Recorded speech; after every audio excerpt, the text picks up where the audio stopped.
Hello everyone, welcome to the law code by Satish Pandey. तो आज का जो हमारा सेशन है वो होने वाला है इफेक्ट ऑफ फ्रॉड और mistake on limitation period under section 17 of limitation act 1963। तो आज का ये जो सेशन है इसको स्टार्ट करते हैं। अब सेक्शन जो 17 है वो हमें यहाँ पे क्या बता रहा है कि अब अगर कोई भी ऐसा पर्सन है जो आपके अगेंस्ट फ्रॉड या मिस्टेक कर रहा है किसी भी चीज़ को लेकर, किसी भी प्रॉपर्टी को लेकर, तो ऐसे केस में लिमिटेशन पीरियड का क्या होगा, या आपको अगर उसके अगेंस्ट कोई केस या एप्लीकेशन फाइल करना है तो उसके लिए लिमिटेशन पीरियड क्या होगा। ये बेसिकली जो सेक्शन 17 है वो एज ए एक्सेप्शन काम करता है for a general rule regarding limitation period. अब ऐसे केसेस में क्या होता है कि जो लिमिटेशन पीरियड है वो कब से काउंट किया जाता है, जब जो दूसरा पर्सन है जिसके अगेंस्ट फ्रॉड हुआ है, जब वो जानता है, जब वो अवेयर होता है उस फ्रॉड या उस मिस्टेक के बारे में, तो उस दिन से जो वो पीरियड है, कौन सा period, limitation period count start माना जाता है। अब सब सेक्शन 1 हमें यहाँ पे क्या बता रहा है, सब सेक्शन 1 ऑफ सेक्शन 17। तो यहाँ पे होता क्या है कि नॉर्मली या जनरली जो लिमिटेशन पीरियड होता है किसी भी केस को फाइल करने के लिए, वो कब अराइज होता है, जब आपको केस करने का अधिकार या राइट टू स्यू जो होता है वो अपीयर होता है या वो अराइज होता है। अगर केस करने का अधिकार आपको 19 फरवरी 2025 को स्टार्ट हो रहा है तो आप तभी केस करोगे।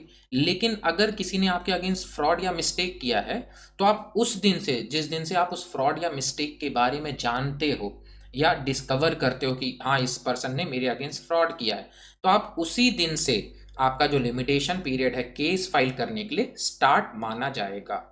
अब यहाँ सब सेक्शन 1 में 4 सिचुएशंस हैं, 4 सिचुएशंस आर कवर्ड।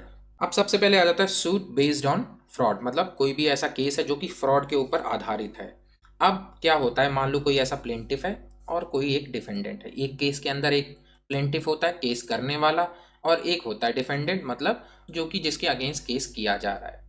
अब डिफेंडेंट के एजेंट ने या फिर डिफेंडेंट ने कोई ऐसा फ्रॉड किया है किसके अगेंस्ट, प्लेंटिफ के अगेंस्ट। तो प्लेंटिफ का जो लिमिटेशन पीरियड है, क्योंकि इसके अगेंस्ट फ्रॉड हुआ है तो ये इसके अगेंस्ट केस कर रहा है, तो इसके लिए जो लिमिटेशन पीरियड है वो कब से स्टार्ट माना जाएगा, ये जो लिमिटेशन पीरियड है उस दिन से स्टार्ट माना जाएगा जिस दिन से प्लेंटिफ है उस फ्रॉड या मिस्टेक को डिस्कवर करता है। मतलब जब प्लेंटिफ को उस फ्रॉड या मिस्टेक की जानकारी होती है उस दिन से उसके लिए लिमिटेशन पीरियड स्टार्ट होता है। अब इसको एक बार एग्जाम्पल से समझ लेते हैं। मान लो ए एंड जो बी हैं ये दोनों भाई भाई हैं। अब ए जो है चालाक निकला, इसने क्या किया, धोखाधड़ी से कुछ पेपर बनाए। पेपर किस चीज़ के बनाए, मतलब फेक पेपर थे, फेक सेल डॉक्यूमेंट्स बनाए जो, और उसमें ये दिखाया कि ये जो पर्सन बी है उसने जो भी उसकी फैमिली की ज़मीन थी वो किसको बेच दी, ए को।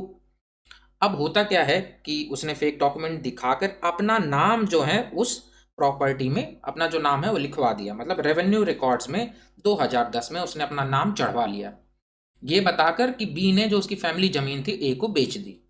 अब होता क्या है, यहाँ जो पर्सन बी है वो बेचारा दूसरे शहर में रह रहा था, मान लो दिल्ली या कहीं रह रहा था, और जो ए पर्सन था वो मान लो यूपी में रह रहा था। अब बी को उस फ्रॉड के बारे में कब पता चलता है, 2020 में, लेकिन ए ने ये धोखाधड़ी वाला काम कब किया था, 2010 में। तो यहाँ पर जो पर्सन बी है उसके लिए लिमिटेशन पीरियड केस फाइल करने के लिए, किसके अगेंस्ट केस फाइल करने के लिए, ए के अगेंस्ट, क्योंकि फ्रॉड किसने किया है यहाँ पर, ए ने। तो उसके उसको मतलब बी के लिए जो लिमिटेशन पीरियड है वो कब से स्टार्ट होगा, 2020 से, ना कि 2010 से, क्योंकि 2010 में फ्रॉड किया था, लेकिन इसको पता, बी पर्सन को पता कब चला, 2020 में। तो लिमिटेशन पीरियड जो है वो कब से स्टार्ट होगा, 2020 से। अब सब सेक्शन 1 का पार्ट बी हमें क्या बताता है, तो ये बताता है फ्रॉड कंसीलिंग राइट और टाइटल। मतलब अब अगर मान लो कोई ऐसा जो डिफेंडेंट था उसके किसी भी फ्रॉड से या उसके फ्रॉड से प्लेंटिफ का अगर कोई अधिकार या टाइटल जो है वो छुप जाता है या वो हाइड हो जाता है, तो यहाँ जो लिमिटेशन पीरियड है किसके लिए, प्लेंटिफ के लिए, क्योंकि प्लेंटिफ यहाँ फिर डिफेंडेंट के अगेंस्ट केस फाइल करेगा। तो यहाँ प्लेंटिफ के लिए लिमिटेशन पीरियड कब से स्टार्ट होगा, जब वो उस राइट के बारे में, उस अधिकार के बारे में, उस टाइटल के बारे में अवेयर होगा, जब उसको इसके बारे में जानकारी होगी। अब इसको एक बार एग्जाम्पल से समझते हैं। मान लो कोई पर्सन ए था जिसने क्या हुआ, मरते समय अपनी बेटी के नाम पर, मान लो उसकी कोई डॉटर है डी, उसके नाम पे या उसके फेवर में अपनी जो वसीयत थी वो लिख दी थी मरते समय। अब क्या होता है, उसका जो बेटा होता है, उसका बेटा एस है मान लो, तो उसका बेटा क्या करता है, उस विल को, क्योंकि उस विल में किसका नाम लिखा था उसके पिताजी ने, डी का, जो कि उसकी बेटी है, डॉटर है। अब एस क्या करता है, वो विल जो है वो वसीयत को छुपा देता है, और जो प्रॉपर्टी थी उसको अपने नाम पे म्यूटेट करवा लेता है, अपने नाम पे करवा लेता है, और ये बोलता है कि कोई भी पिताजी ने ऐसी कोई विल छोड़ी नहीं थी। अब ये जो डी थी, जो उसकी बेटी थी, वो बाहर रह रही थी, वो वहां पर थी नहीं उस समय। अब उसको इस जानकारी के बारे में कब पता चलता है कि उसके पिताजी ने कोई विल भी छोड़ी थी, वो पता चलता है 2022 में। तो यहाँ पे लिमिटेशन पीरियड उस लड़की के लिए, मतलब जो उसकी बेटी है, to file a case against S, S जो है उसका बेटा, उसने तो फ्रॉड किया है, तो उसके अगेंस्ट केस फाइल करने के लिए उसके पास जो लिमिटेशन पीरियड है वो कब से स्टार्ट माना जाएगा, 2022 से, क्योंकि 2022 में उसको पता चला कि उसके फादर ने उसके लिए एक विल भी छोड़ी है। नेक्स्ट पॉइंट आ जाता है सबसेक्शन का पार्ट सी। ये क्या बताता है, relief from consequences of a mistake. अब इसमें क्या होता है, अब मान लो किसी ऐसे पर्सन ने कुछ पैसे जो हैं वो किसी दूसरे पर्सन को दे दिए गलती से।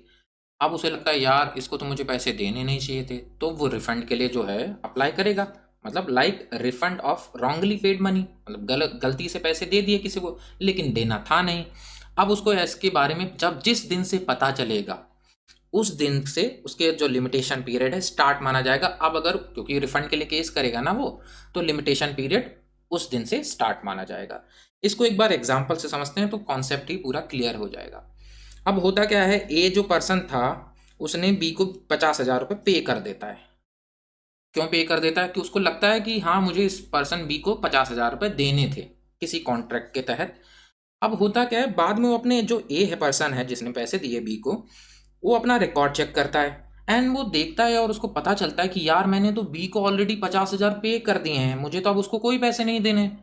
तो उसके लिए जो लिमिटेशन पीरियड है यहाँ केस फाइल करने, क्योंकि भाई जो 50,000 दोबारा दे दिए उसको रिकवर भी तो करेगा, उसको वापस भी तो लेगा, तो यहाँ पर उसके लिए लिमिटेशन पीरियड कब से स्टार्ट होगा, जब उसकी जो मिस्टेक है उसके बारे में उसको पता चलेगा, जब उसको रियलाइज करेगा कि हाँ मैंने गलती कर दी है। पॉइंट डी जो है ऑफ सबसेक्शन 1 का, वो हमें क्या बताता है, कंसीलमेंट ऑफ नेसेसरी डॉक्यूमेंट्स। अब क्या होता है, कोई भी ऐसा पर्सन है जो कि आपका कोई ऐसे डॉक्यूमेंट है जिसको छुपा देता है, लेकिन आपके अधिकार को प्रूव करने के लिए वो डॉक्यूमेंट बहुत जरूरी है। तो यहाँ पे लिमिटेशन पीरियड है वो कब से स्टार्ट माना जाएगा, जब आपको उस डॉक्यूमेंट का या तो एक्सेस मिल जाए या तो वो डॉक्यूमेंट जो है आप उसे ऑब्टेन कर लो, उस दिन से आपके लिए जो लिमिटेशन पीरियड है वो स्टार्ट माना जाएगा। अब इसको एक बार एग्जांपल से समझते हैं। मान लो ए ने, ये जो कोई पर्सन है उसने कोई रजिस्टर्ड गिफ्ट डीड जो है वो हाइड कर दी, जो कि बी के फेवर में थी। ए ने कोई रजिस्टर्ड डीड जो थी उसको हाइड कर दिया, उसको छुपा दिया, जो कि किसके फेवर में थी, बी के फेवर में, मतलब बी के फेवर में कोई गिफ्ट था, ए ने उसको छुपा दिया। बी बेचारा चारों तरफ ढूंढ रहा है लेकिन उसको नहीं मिला, क्योंकि ए ने तो उसको ऑलरेडी कहीं छुपा दिया था। अब क्या होता है कि 2023 में बी को एक सर्टिफाइड कॉपी मिलती है उसकी, कहाँ से, सब रजिस्ट्रार ऑफिस से। तो यहाँ उसके लिए लिमिटेशन पीरियड कहाँ से कब से स्टार्ट माना जाएगा, 2023 से, क्योंकि उसने उस डॉक्यूमेंट का एक्सेस ले लिया कहाँ से, सब रजिस्ट्रार ऑफिस से। अब इसके कुछ एक्सेप्शंस हैं, एक्सेप्शंस या इसको प्रोविजो भी बोलते हैं। इसके अंदर क्या मेंशन्ड है, प्रोटेक्शन टू इनोसेंट परचेजर। अब अगर मान लो आपने किसी फ्रॉड को, किसी मिस्टेक को या किसी कंसीलमेंट को पकड़ भी लिया या उसको डिस्कवर भी कर लिया या उसके बारे में आपको पता भी चल गया, तब भी कोई ऐसा पर्सन है जिसने, कोई ऐसा पर्सन जो कि इनोसेंट बायर है, तो वो आप उसके अगेंस्ट कोई भी केस है वो फाइल नहीं कर सकते, या उसकी जो उसने जो प्रॉपर्टी खरीदी है उसको आप रिकवर नहीं कर सकते। अब यहाँ पे 3 जो है कंडीशन है उसकी। अब अगर उसने उस प्रॉपर्टी को परचेज किया है और उसकी प्रॉपर वैल्यू जो है, प्रॉपर कंसीडरेशन जो भी अमाउंट था, मान लो 100 रुपए की चीज़ थी तो 100 रुपए उसने पे किए, 100 रुपए की प्रॉपर्टी थी उसने 100 रुपए पे किए, तो ऐसे पर्सन से आप वो जो प्रॉपर्टी थी वो आप वापस नहीं ले सकते हैं। चाहे उसमें बाद में आपको फ्रॉड, मिस्टेक या कंसीलमेंट के बारे में आपको पता चला तब भी। अच्छा, दूसरी कंडीशन क्या है? कंडीशन दूसरी ये होनी चाहिए कि वो जो इनोसेंट बायर था वो फ्रॉड और मिस्टेक का पार्ट नहीं होना चाहिए। मतलब उसने फ्रॉड या मिस्टेक ना किया हो, किसी और ने किया हो, उसने ना किया हो।